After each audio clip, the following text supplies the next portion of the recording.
Это любительское видео снято минувшей ночью на проспекте Давида Строителя в центре Тбилиси. Место, где сосредоточено большое число турецких, арабских, иранских ресторанов, магазинов и офисов. Место, где любят проводить свои акции грузинские националисты. На этот раз шествие ультраправых было приурочено к 23-й годовщине падения Сухуми.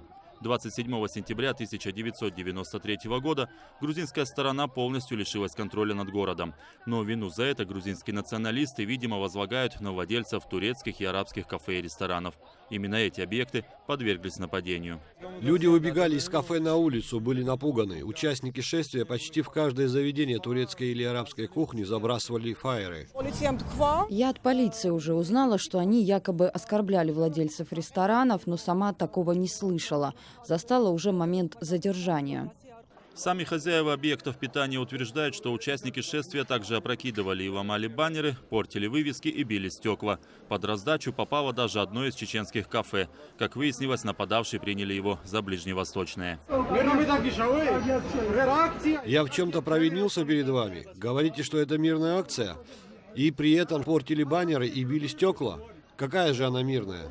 Задержаны 11 участников акции. Все они члены националистической организации «Грузинская сила». За групповое хулиганство по предварительному сговору им грозит наказание в виде лишения свободы от 4 до 7 лет. Мы ничего противозаконного не совершали. Видимо, ребят задержали из-за того, что наши националистические идеи вызвали беспокойство среди арабов и турок. Это далеко не первая акция, организованная грузинскими националистами. Однако до этого участники подобных шествий, как правило, ограничивались лишь скандированием лозунгов. Хотя не обходилось и без рукоприкладства. Наиболее нашумевший случай произошел в мае этого года.